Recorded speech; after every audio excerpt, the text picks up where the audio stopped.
Hey everybody, welcome to the 32nd episode of the Open One podcast. And today I'm joined by James Harvey from Student Against Tyranny, an organization that I've been following for quite some time. They've been making waves on the activism scene, very prolific in fighting back against all of the bullshit we've been going through. So James, welcome to the show. Oh, thank you for having me, Travis. So, do you want to just give a bit of an introduction for anybody who might not have heard about Students Against Tyranny? What's it all about? So we founded Students Against Tyranny 5th of September 2021, and it was originally basically before I started Students Against Tyranny, when I attended protests and social events for the kind of COVID movement and all of this. A lot of people were asking me, when are the students going to start standing up? And so I wanted to found this group because being a student myself, I understood how kind of hard it was, especially if you're if you have conservative, traditional right-wing values in university, because you feel quite lonely, and especially at the time as well when you had all the vaccine stuff. And the problem was that a lot of students were going through peer pressure and being peer pressured by family, friends, the universities, schools, whatever, into taking this jab. And so I wanted to found this group. It started as kind of a social group for young people to get together who were awake and like-minded, so they didn't feel so alone and isolated in their beliefs and opinions, and weren't pressured into following the kind of trend of wokeness and the trend of taking the vaccine and stuff like that. So that's how we founded it. It has since transpired into kind of an activism movement. So instead, now we focus on activism over social events, mainly because you've got other groups like Youth for Freedom, Freedom for Teenagers. There's quite a few of them that exist now, where young people get together who aren't necessarily students and just meet up, go camping or whatever, so that they're not alone, right? So we wanted to kind of move this into an activism movement. I mean, the thing is, among university campuses, you'll find a lot of left-wing activists, a lot of them.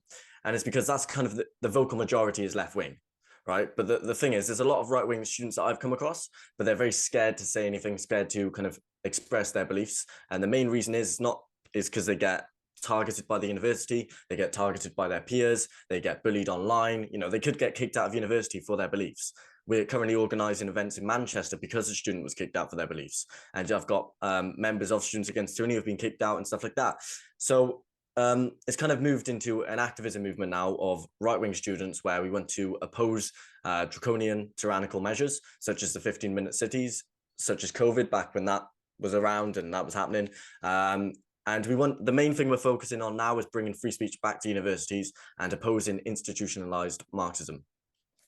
Brilliant. Cool, man. So, what was the specific beliefs that student in Manchester was kicked out for? So the full story is up on urbanscoop.news. It's called How Manchester University Conspired Against a Non-Woke Student.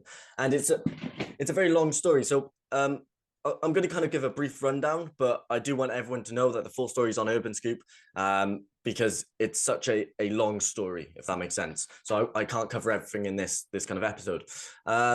So there was this student was actually, I think he started university in 2012, right? When free speech was still encouraged.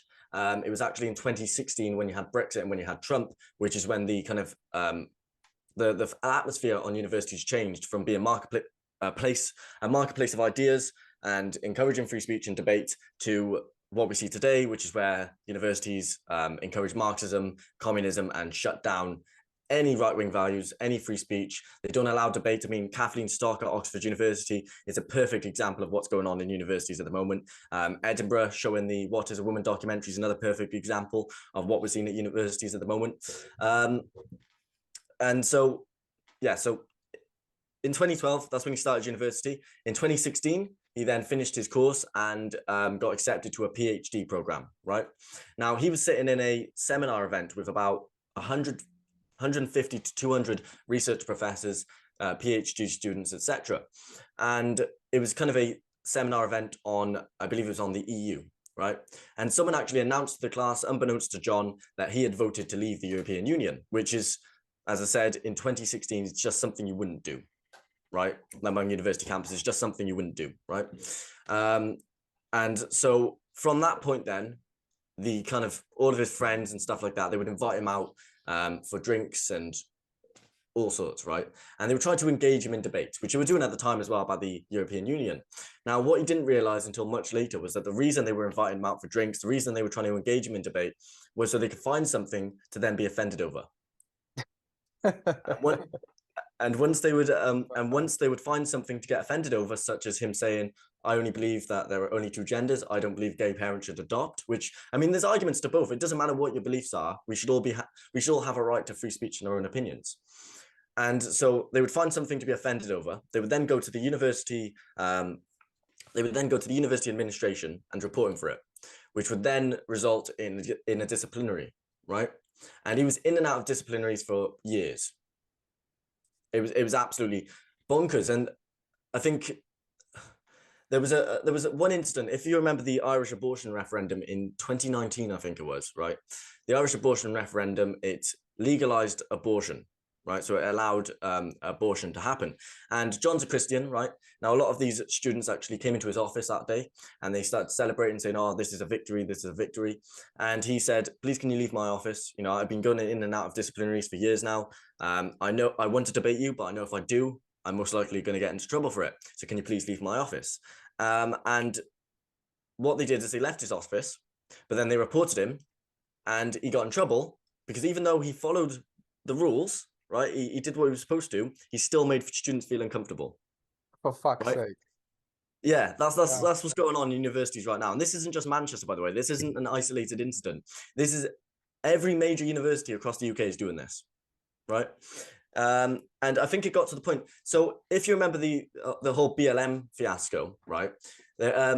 He actually sent a letter to his university president and basically said, listen, I don't think, because Manchester University, they took a stance on this, right? They took a stance at BLM, said they fully support it and whatever. And so he actually, he sent a letter to the university president basically saying that, that I don't think you should be getting involved in this BLM stuff.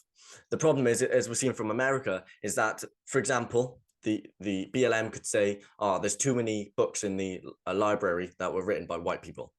And so that's an example of institutional racism. And so in response to that, they could burn down the library, which is something at the time they were literally doing, right? Yeah. So he'd sent this letter to the university president and then got a disciplinary, right, for, what was it, threatening to burn down the library, which never happened. He never did that. And so luckily in this disciplinary, right, unlike the others, they actually saw what was going on and they didn't punish him for it. But it got to the point eventually where they actually refused to assess his thesis. So after 4 years of studying, after 5 years of studying for his PhD, that's it. After 5 years of studying for his PhD, they said, we're not going to assess your thesis. So the work's all done, by the way, all the work's done. Everything's there. All they've got to do is assess it, but they won't because of his right-wing conservative values. And so in response to this, we organised, Students Against Tyranny, we organised an event outside Manchester University. We then got, I think, 250 Antifa turned up, right? So, so as I was walking out, I wanted to get there an hour early because I had big PA systems and we wanted to set them up. So I got there for 12 noon. There was already about 10 of my supporters there already. And so we started setting up. That's when Antifa noticed that we're there and so start marching down the road. Now, they're very smart. Antifa have been doing this for a long time, so they're very smart in how they do things. They cornered us. They stole our flag. And so police had to form a line. It took them ages to form a line, by the way. So they form a line and the sergeant, who I can't remember the name of, he basically, what was it? He said, right, we're going to move them back a couple of meters, but that's it. Right. So they moved them back a couple of meters. There's, by the way, behind us, right? So we're here, right? The police line's there. And then just behind us, there's like a railing thing. And you've got a member of Antifa over there who's threatening to stab us if we leave, right? Police were watching that, didn't arrest him. They took statements, did not arrest him. They just let him wander off quietly, right? Now, because the police lines are there, again, even though they've moved Antifa back by a couple of meters, no one can get through the police lines. You've got people who've travelled down from Scotland. You've got people who've travelled from all over the UK to come to this event who cannot get through police lines. And so we hold the event. We just give our speeches. Antifa starts booing, whatever, so they can't hear us. And we've actually organised another event in Manchester this Saturday. So this Saturday, 1 p.m. at 188 Oxford Road, Manchester University. So that should be some great fun. So yeah, that's the entire kind of Manchester situation. But as I said, this isn't an isolated incident, right? We've got a member of Students Against Tyranny at the moment called Luca, who's just been kicked out of sixth form college for he said to a Jewish girl, "Happy Holocaust Remembrance Day." Now it sounds worse than it is, I promise. He did not mean that maliciously. This guy's Middle Eastern, you see, as well. He did not mean that maliciously. This girl and him had kind of good banter, right? Very good banter. She would offend him, he would offend her, right? I've got that relationship with all my mates, yeah. But I think it was a week after he said this, she started screenshotting the chat, right? And because she started screenshotting the chat, he was like, you know, why are you screenshotting it? And she started calling him a Nazi, right? Turns out her dad's transgender, right? We found this out recently as well. So her dad's transgender, and what he's been reported for is anti-Semitism, which didn't happen. All he said was Happy Holocaust Remembrance Day. And what was it? The other thing, it was being anti-homophobic because he said there were only two genders in another conversation or something. And then you find out her dad's transgender, which is probably what happened and why she waited a week before reporting him.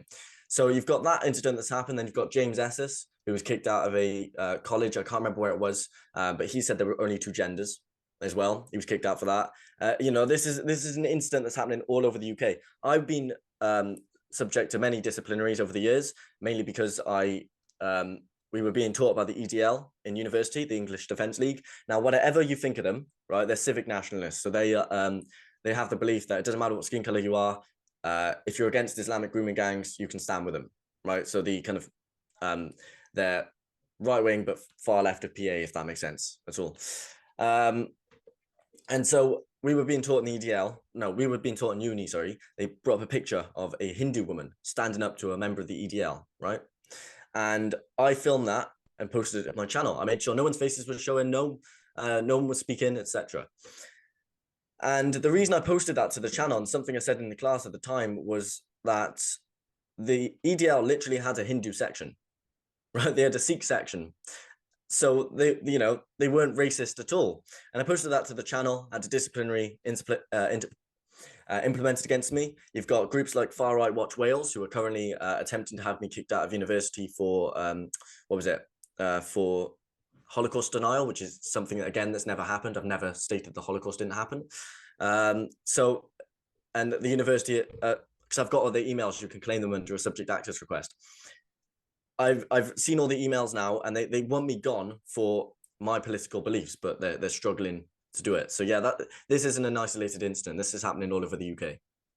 Yeah, and it's good to hear your first-hand experience of all of this. Is a part of the reason why I wanted to have you on, man. I was going to question how it's been going, and also, so you do the protests and that, but what I've also seen a little bit is like the campus debates. So is that tied in, or is they do that at the protest, or how does that go down? So campus debates is our free speech campaign. It's the campaign where we want to call for an end to institutionalized Marxism. Now, here's the thing. I don't believe personally that woke culture on campus should end. I don't believe that. I Really? believe. You sure? No, I have my reasons for it, right? So I believe there should be Marxist societies as well, but I also believe there should be right-wing societies. And I mean, you go through a lot of these universities, a lot of them aren't willing to have debating societies, like Bradford, for example. They're not willing to open one. Now, the reason I don't believe woke culture should end on campus is because I believe there should be a marketplace of ideas for you to go and explore yourself. So I believe there should be far left. I believe there should be a wide range of societies for you to go and explore. The problem with woke culture is that it's a Marxist belief that shuts down any society it disagrees with. So I'm kind of conflicted on it, but I believe it should be a marketplace of ideas, and that's what we're calling for, is free speech. So this campus debates campaign that we launched a couple of months ago now, we basically want to do the Stephen Crowder kind of setup of Change My Mind, which we did recently at Oxford University. So that video is not out yet, but Paul Burgess, who's a climate expert, he debated students outside the university on green energy, with the banner that said green energy is unworkable and unaffordable, change my mind. And that, resulted in some great debates. I'll be going up to a university soon to do There Are Only Two Genders, change my mind. That should be some fun as well. And so that's kind of what this campus debates campaign is. But another aspect of that is, of course, protests. So this Manchester demo that we're doing, that comes under the that comes under the Campus Debates banner. And we've got a documentary that we're working on now as well to expose exactly what is going on in universities, exactly what organizations like Prevent do. So Prevent are they're a government-funded organization that focuses on far-right and Islamic extremism. But the problem is they don't do anything about Islamic extremism. They instead focus on any kid who comes into school and talks about right-wing values that the parents have brought them up with, right? They will be referred to Prevent, and Prevent will, it's like social services. They will interfere in they will create an investigation and investigate the parents, right? So we're doing a documentary to expose that. That's again going to come under the Campus Debates Free Speech campaign, because we want to show the universities, colleges, schools, they no longer encourage free speech. And it's all because of institutionalized Marxism, which shuts down the debate by attaching labels to you, such as far right, fascist, racist, homophobic, bigot. But that's not true at all. None of us are racist. So yeah, that's what Campus Debates is. Yeah, okay. And it's just interesting to hear you say I don't think woke culture should disappear. That really is quite striking. And I can see your reason why, though, because yeah, I think a healthy debate is very interesting. It's very stimulating too. I love to find someone that I disagree with and we can actually just like calmly debate both sides. It's really quite interesting. And I very much look forward to the video of Paul Burgess and the. Did you say that's been released or that's going to be released? It's going to be. I've got no Yeah. laptop charger at the moment, so I'm just waiting for that to arrive before I start editing. Great, yeah, look forward to that. He's an awesome man. I had him on the show a little while back. Yeah, So Paul's a great guy.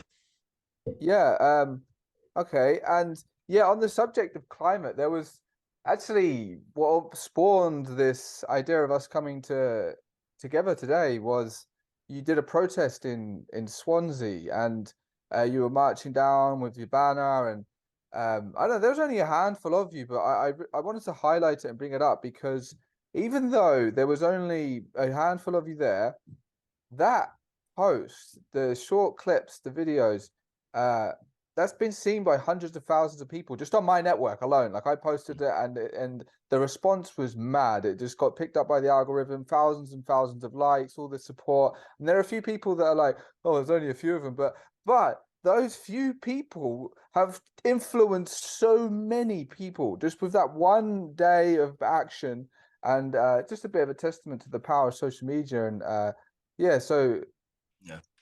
well, yeah, go on. So I was just going to say thank you for the share there. The thing is, right, so I've organised demos in Cardiff and all of that. I do, if you know what the worldwide demonstrations ones are, I do a lot of the regional organising for Cardiff, right? So we've been doing that for years with the COVID ones and all of that. And we get a lot more numbers there. With Swansea, I think the first demo I organised, which made the news, was about a year and a half ago. That was a Students Against Tyranny demo again. And that saw, I think 180 turned up to that one. So we don't really get huge numbers in Swansea, but it was a busy weekend anyway. It was bank holiday, you had the King's coronation. So we pulled in good numbers. But the important thing about that as well is that the local council's brown shirts, Stand Up to Racism and Antifa, they turned up, which is to be expected these days, because they oppose any 15-minute demonstration, don't they?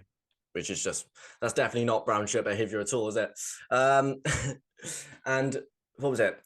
A lot of those Antifa, a lot of those Stand Up to Racism, they go to my university. They sit in the same class as me. They live in the same halls as me. I remember a couple of days before, you had the Katie Hopkins counter protest at the Cinema and Co. And I attended that to do some filming for Voice of Wales. And one of the Antifa whispered in my ear, "How's Student Roost, James?" Right? Thinking that naming the place where I live is going to concern me in the slightest, right? And then you saw there was this blonde haired thing as well. I don't know if you saw on my channel, who literally goes into the same class as me, right?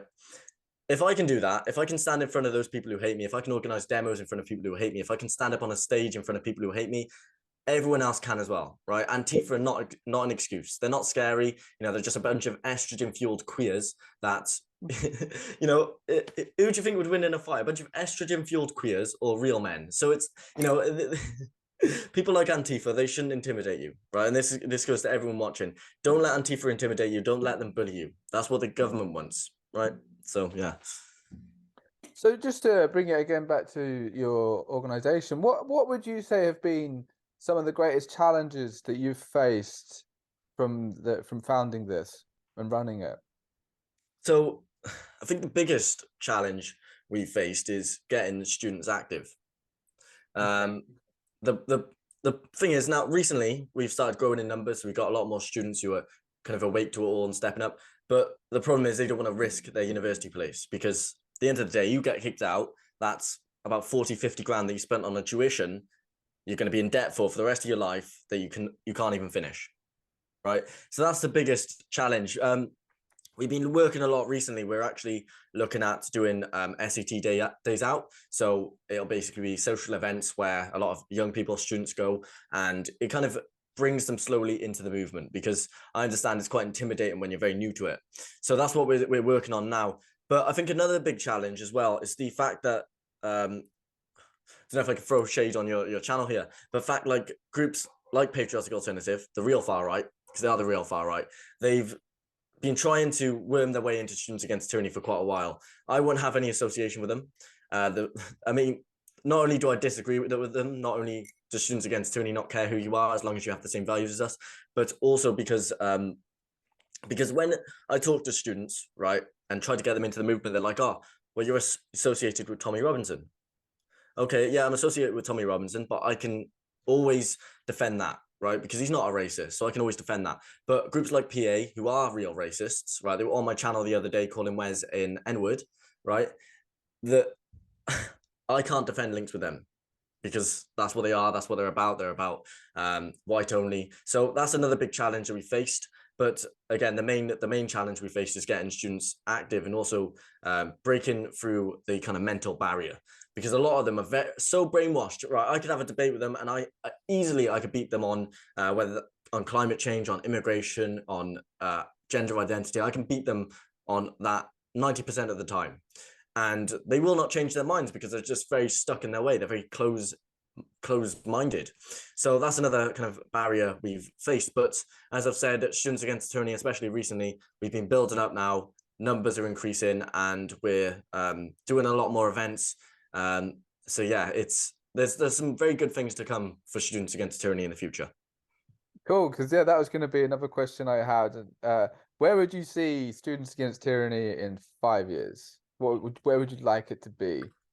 So I'm not going to be running it in 5 years, because when I'm no longer, so I think when I get to a certain age, I can't really call myself Students Against Tyranny. Yeah. So it'll be passed on to the next generation, right? And then the Okay. next generation. And the way we see it now, we want societies in every university across the UK. There was actually, so at the height of COVID, yeah, it was at the height of COVID, we had a representative of Students Against Tyranny in each university across the UK, right? I think it was 120, I think it was, something like that. I think 120 universities we had at least one student in, and they would run a regional group. Since COVID ended, you then had a massive drop in how many students were members, which has started increasing again. I mean, at the height, we had about 500-600 students who were members, mainly because we were the only group getting out student legal letters for the NHS students who were going to be kicked off their course. But the way I want to see it is I want to see a real student opposition, right? Manchester taught me something. It told me if these people are our future, these people are going to be dictating socioeconomic policy. In a couple of years, if things don't change soon, we are going to be living under fascism, right? It doesn't matter about waking up the older generation, because eventually they'll die, and then the younger generation will be the future, and they'll be the ones, as I said, dictating socioeconomic policies. So it's not about waking up the older generation. It's about waking up the younger generation and the students. And so where I want Students Against Tyranny to be is I want it to be a real student opposition to the narrative. I want it to be a place where students actually feel safe having right-wing values. I want universities to stop discriminating against students for having right-wing conservative views. And I want it to actually be something that Antifa are worried about, because they're already worried. I mean, we get opposition wherever we go. So they're already worried about students stepping up and actually getting involved. So that's what I want Students Against Tyranny to be. And I mean, there is some good news coming at the moment. There's the Higher Education Freedom of Speech Bill. Have you heard of it? I haven't. Do tell me more. So this is a bill that's currently going through Royal Ascension, and it would basically mean that the Office for Students could levy fines against institutions, so universities, infringing on students' rights to free speech. It would mean that legally we have a right to free speech, and universities are meant to uphold that or they'll get fined. And I mean, obviously, then the debate comes in. Well, are the Office for Students woke? No, because there was an incident a couple of years ago where degree watchdogs were calling for critical race theory to enter universities, right? And critical race theory is a very Marxist belief that no matter what you do, you're always a racist if you're white anyway. Yeah. So when the degree watchdogs called for that, you had the Office for Students come forward and say, no, we don't want that, right? So the way I look at it at the moment, they're very non-woke. If this bill goes through, it means we'll finally have a right to free speech. So I'm very much looking forward to seeing how the Royal Ascension goes and whether it goes through. But yeah, so. That's very positive. Yeah, I didn't know about that bill at all. It's almost a surprise to hear like something that's going to be passed, man. But that's a testament though, because at least for me in my own awakening journey, when I first started out, I was like, oh, the fucking government, everyone, everywhere, any political power are completely fucking useless and corrupt. But now after some period of time, I'm like, I think there's still some good people there. There's still some people in positions of power. What do you think?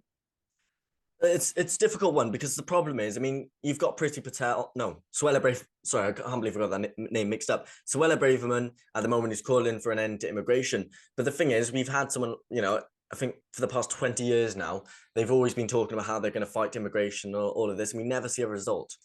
So the problem is you get those kind of false saviors of people who claim, oh yeah, we're going to end woke culture on campus, we're going to end immigration, we're going to end this, we're going to do this, we're going to do that. And you've had every political party now saying that for years, and we've never seen a result from it. So to be honest, as much as I like some of the politicians who are currently in power, I don't see an end to this unless we get out the mainstream parties. But so, do you see that there'll be the same thing with that bill you just mentioned, or is that actually going to have some positive impacts on what you're trying to do? Well, it depends because you've got the secretary for the Department of Education, which is Gillian Keegan, who doesn't seem that woke at the moment. But the problem is with the Office for Students, for example, you'll always like what it would do is it delay it. So with this free speech bill, for example, it'll come in and for the first few years it might be enforced, but then you'll have someone come into power who changes the rules entirely and does all that work and then starts again discriminating against students. So no matter what you do, no matter what happens, it's always just going to delay it until later down the line when eventually our rights get taken away from us. If that happens. If that happens, of course. Yes. But like for example, with the Straddy Park Hotel in Llanelli at the moment, we're working with the locals who are organising protests against, because it's going to turn into a migrant hotel, right? But the problem is, if you stop it there, they're just going to move the migrants into a different hotel somewhere else. So that's what I'm seeing at the moment, is that no matter what happens, it's just going to get delayed unless, I don't know, unless there's a complete restructure of our political system or a complete flush out of the mainstream parties, Labour, Conservative, Lib Dems. They need to all be gone. And instead, we need to vote independent. Independence is the main way to go, is my opinion. Yeah, I think that's talking about the entire restructuring of our political system it's a very interesting one, and it's also something that I've pondered for quite some time. And it's like, well, I think it's kind of a process. It's like I feel like humanity has to evolve and wake up, and because if we just sort of got rid of all of the bad guys like tomorrow, given humanity's current state and what I've seen, especially the past 3 years of being at the heart of the activist movement, and even seeing that and the people in that and all of the ridiculous infighting that comes with it all. It's like if we actually did go to Parliament and stopped all of them, chucked them all out, I don't think we're fucking ready to go and run the country. So I do think there's a process. There is sort of like this awakening that is happening, but it also tied in with that. Maybe we could get into that in a little bit later. But it's also like, yeah, that we need a more evolved population. We need a better humanity to then sort of have a better system, I guess, created from that. What do you think about that? Yeah, well, I had an interesting conversation recently with someone who was talking about being a technocrat, and it's where we have these where we have these constant referendums for every decision that's made, and I think it would remove most of the government, which is exactly what's needed, right? A lot of us are anti-authoritarian. We're not anarchists, but we're very anti-authoritarian, so we want less government. So a system like in a technocracy would remove most of government and would call for constant referendums on pretty much everything that happens, right? So that we constantly have a say, and it'd be more democratic than we currently have now. So that's the kind of political system that I'm potentially looking at, that I'd want in power. I mean, everything that's going on now, we were never asked about, right? And obviously the left's main argument is, well, no, the politicians' main argument is, well, you voted us to make the decisions for you. No, we voted for you to represent us, right? So I think a system like in a technocracy would it would give us more power, with these 15-minute cities, these migrant hotels, the COVID lockdowns, all of that. We were never asked. And so that's why I'm starting to look into a kind of a technocrat system, which would constantly ask what we want. So yeah. But so can you explain that a little bit more though? Because when I hear the words technocrat, it sounds like somebody who's like, I don't know, Bill Gates or Elon Musk, who's like technology based. Is it? So how is that different?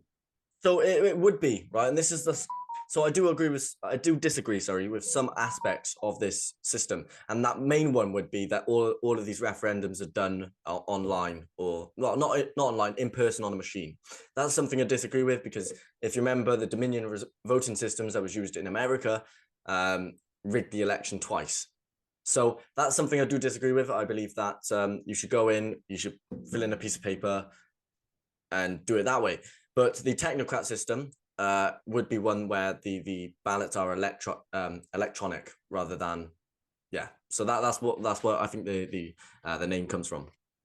Okay, that's all right, because there's just somehow it's been lumbered in with these tech people, I suppose, because it's got the word tech. Yeah. Okay, cool. Yeah, so let me see here. Yeah, so what I was wondering, we can maybe talk a little bit about yourself and your own sort of journey, and I was curious, James, what first woke you up? Oh, it's a tricky question.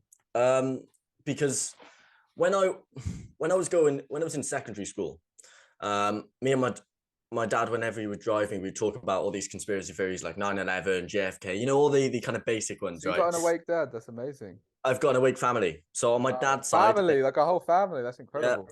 on my dad's side, they're all awake. On my mum's side, not so much. On my mum's side, you have people who work for AstraZeneca and all of Okay, the, yeah, I was gonna and say so that's you hit a home run there. You got a full awake family. That is fucking impressive, but still, yeah, almost, go on. yeah, almost. So my dad, we used to talk about these conspiracy theories in the car on the way to school. And that kind of woke me up on a baseline level, right? Now, when I was 12 years old, I think I came across a Tommy Robinson video, the Oxford Union Address. I don't know what your views on Tommy are, but I love the guy. I genuinely support what he does. I agree with a lot of what he says. Yeah. Yeah. Well, that woke me up to Tommy, right? And it was awake to Tommy before a lot of other extreme stuff. And a lot of people think that's quite extreme, what he believes, right? But that's what woke me up to Tommy. And I kind of had suspicions that in a couple of years, things were going to go tits up. Now, when it comes to 2016, I was very anti-Trump, right? I called myself awake. I liked what Anonymous did, but I was very kind of woke, but I didn't realize it at the time. But when I came home one day after, I think it was a couple of days after the Trump lost the election. No, won the election. Sorry, won the election. I was chatting shit about Trump to my dad, and he basically said, "James, you don't know what you're on about. Why do you hate Trump? Oh, he's racist. Why is he a racist?" And I couldn't answer him. So he said, "Look into him. Right? I've got this great person you can watch. Look into him." So I started looking into him, and that's when I came across QAnon. Now, QAnon isn't something I follow anymore, but that kind of woke me up a lot to Epstein and all of the others and what was coming, right? And I was very and that's kind of woke me up to Trump and the incoming New World Order. I think I watched a few of it was talking about Agenda 21, David Icke, right? So I watched a bit of him at the start as well. Don't watch him anymore either. And that kind of woke me up at a baseline level again. Then it comes to COVID, and I fully believed it at first, right? And Did you for the wear a first, mask, James? I wasn't, Oh, okay, good. It's a good but test just for that. yeah, I've only worn a mask twice, and that was to go skydiving. Okay. Okay. What do you mean when you're actually skydiving? Yeah, okay. So they make you put it on when you're going up in the plane. Ah, okay. Yeah. Yeah. And the second time was with Anna Breeze, but we'll talk about that later. Um, and so I fully believed it for the first couple of weeks. Until then, I didn't, and I was like, and me and my dad were talking a lot about it as well. He didn't believe it from the start, and we started looking into it, and we just knew it was a load of crap, right? So that was what woke me up to COVID. I actually then went to I think it was a Us for Them meeting. So Us for Them is a group that was advocating for no masks in schools, complete normality for the children. So I went to one of their meetings and I met this guy called Marcus. And Marcus brought me into this, what was it called? He brought me into a group called Penarth Freedom Hub. From the Penarth Freedom Hub, then I found out about other groups like Worldwide Demonstrations Cardiff, which I'm now an admin on, and I do a lot of the organising for. And I started going to these banners on bridges, events, protests, and stuff like that. Now, around the same time, I was put in Anna Breeze a little bit. I don't anymore again. And she invited me to no, she didn't invite me, but she put out a post that she was going to do photos for a new website, against vaccinationpassports.com. And so I went along to the photo shoot, which again, she made me wear a mask too. Now, after this photo shoot, I did an interview. And in that interview, I basically said, if you allow the government to break the law and to violate your rights because of an emergency, what's stopping them from creating an emergency to break the law? This went viral on Twitter. I think it got about 7-8 million views. And so I used that then to catapult my Twitter. And I used that then on my Twitter, I started Students Against Tyranny crowdfunder, which in the first 5 weeks raised about £10,000. So I'd Nice. what was it? Yeah, it was very nice at the time, but money goes so quickly in this movement. It's quite impressive. I've never seen this in any other part of society or anything else where for some reason people just expect money to fall out your fucking ass. You're supposed to do all of this amazing work for free, get everywhere and do all this stuff and still survive. And it's just, I don't know, the entitlement complex of the awakening movement is pretty strong. I think there is a bit of a shift. At least I've been quite vocal in trying to shift that. And when people start to realize that you need to survive and thrive, and also that just takes money. So yeah, they're very impressive though. You raised 10 grand in 5 weeks, man. Yeah, it was good, but you're exactly right. My biggest pet peeve in this movement is being called a grifter. Yeah, because this movement, right, has put me in a lot of debt, right?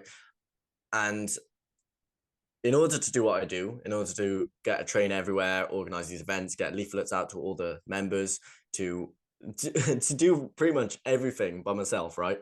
Well, organizing by myself anyway. These well, we have a big team now anyway, but it just costs tons of money, and we don't always have the money, so we ask for help. And then a lot of people get annoyed. Well, why are you asking for money? Well, we kind of have to in order to do this. We're doing this for your kids. So yeah, I completely agree with you. That is my biggest pet peeve. But that's how much we raised, right? And since then, now we've been in about 30 news articles as well, because they're mostly lefties, because they all just hate us. We've spoken in London, Llandudno, Cardiff. We've spoken in quite a lot of places as well, done a lot of these great interviews. And it's and a lot more students have kind of joined and stepped up, which is great, because before you weren't seeing that. So yeah, you served as a role model. I think you probably played quite an important part in that, and they see you standing up doing your thing, and they're like, "Hey, look, I want to actually speak my truth now. I see this guy's doing it." that's the aim. See, I don't mind if I get kicked out of university as long as it inspires people to speak up. Yeah, man, respect that. So a lot of these, I mean, you know, you'll know this as well. That being in this movement or being a public figure in this movement, I wouldn't consider myself a public figure, but what I do is very public, if that makes sense. It comes with a lot of risks as well, because you've got groups like Hope Not Hate, Antifa, Stand Up for Racism, who do attempt to get you fired from jobs if you get a job. They do leak your address, they dox you, they do try to get you kicked out of university. They try to shut down your funding, shut down your bank accounts. So being in this movement does take a lot of risks, and so I understand why a lot of young people don't want to get involved. But my message to them has always been the same. Well, if you don't step up, we are going to be living in a society where none of that's going to matter. Yeah, exactly. And so it's vital that you do step up. But that's kind of my entire story through starting Students Against Tyranny anyway. It's amazing. Well, I've got this one question that this was asked to me when I was being interviewed by somebody who was actually, I guess he was woke. He was just curious about people in the awakening movement, and it was good to see him at least because he seemed like he had an open mind and anything and all that. But he asked me, "What do you think is the difference between being awake and woke?" So how would you answer that? Oh, that's a tricky question. Yeah. So woke, they parade as being a belief where you're just nicer to people, when it's a complete opposite, right? It's nicer to those that are woke. If you're not woke, then they're anti you, right? Whereas being awake, you're much more loving, right? I would never want someone from Antifa to be arrested just because they're a member of Antifa, even though the argument then comes in, well, Antifa are pretty much a terrorist organization. They threatened to stab an MP, if you remember that. There was an Osmond warning given again to Tommy Robinson, which was filmed, where they'd threatened to blow up Tommy's house and threatened to stab an MP. So the argument comes in that Antifa are a terrorist organization and should be deemed as such, right? But the main difference between being woke and being awake is that one's Marxist, one isn't, right? So the Marxism is world domination for historical materialism. It's a belief about control, right? They want to control you through the words you use, right? Your thoughts, and so it's a Marxist dominated political ideology where they want to shut down anyone they disagree with, whereas being awake, you're very anti that. So I'd define it as being one's communist or one's fascist and one is anti-communist and anti-fascist. We're the anti-fascists, we're the anti-communists, they are the fascists, they are the communists, they are the Marxists, they are the, I mean, I hate when they call us a Nazi, right? Because if you look at, there was a pact that was signed between Stalin and Hitler. They look up to Stalin. All of them look up to Stalin, right? He signed a pact with Hitler, right? They worked together during the World War II, right? They worked together. I can't remember what the pact was called now, but so I hate when they use that term. But again, one's fascist, one's communist, and one is anti-authoritarian. So that's how I'd classify them both. Good answer, man. Nice. So, this is becoming towards the end of the show here. I just wondered if there was, because for me at least, like my awakening journey, I started out politically, and it wasn't too long before I started getting into spirituality and coming from a pretty much atheist household. Nobody was into religion at all, and that's very much in decline in the UK, which I think in some ways is good because there's some parts of religion I don't agree with, the fear-based control and how that's been used to control people, but also I see there's a bit of a gap in the collective consciousness of people where uh, there's this moral framework that's missing, or their spiritual foundation that can be incredibly beneficial is sometimes missing. So what are your thoughts on things like that? So my thoughts on religion are quite simple. Now, obviously, the Church of England has been infiltrated now, and they're no longer Christian, right? There was this guy speaking at Speaker's Corner who basically said, "You call yourselves a Christian country, you allow this, you allow this, you allow this, you allow this, you allow this, right? We're like, no matter what we say, we're no longer a Christian country, right? The problem is that we're seeing churches that are completely empty, completely empty. And so what they're doing is they're tearing down these churches and replacing them with mosques. Faith is important. It plays its role in society. There's a great book called Coming Apart that kind of talks about the importance of religion. No matter what you believe about Jesus and God and all of that, the Bible is a moral compass. It's a perfect example of how you should act, right? The parables and all of that. So religion has a very important place. And when you become a faithless society, when you become a society that doesn't follow any religion, you then leave yourself wide open to religions like Islam taking over. Now, if that was to happen in the UK, we would see gay people thrown off buildings. We would see 9-year-old girls forced to marry 60-year-old men. There are many issues that come with religions like Islam. And so my concern is that all of these churches being empty and the fact that Christianity is on a decline is what's going to lead to us becoming an Islamic state.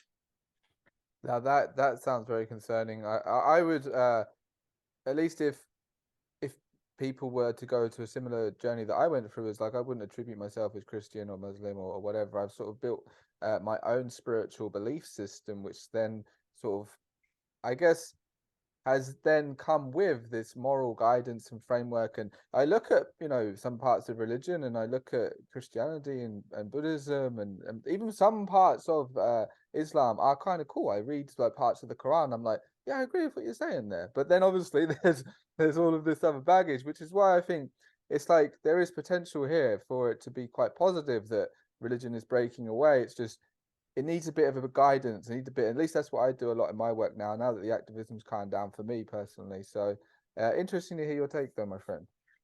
Yeah, well, there's yeah, well, thank you. I really appreciate the fact you've had me as well. The Manchester demo, we're looking forward to that. I'll be sending you all the footage as well. So Yes, do that. Yes. yeah, I don't think there'll be as many Antifa this time, as a lot of them have gone home for summer. So yeah, I don't think that their parents will let them Okay. play after last time. Right. Yeah. So you got anything else you want to share, James? What I got to hear? Um, Not really. I think we've covered pretty much everything. So yeah, thank you again. Thank you for having me. Pleasure, man. Keep up the good work. Cheers.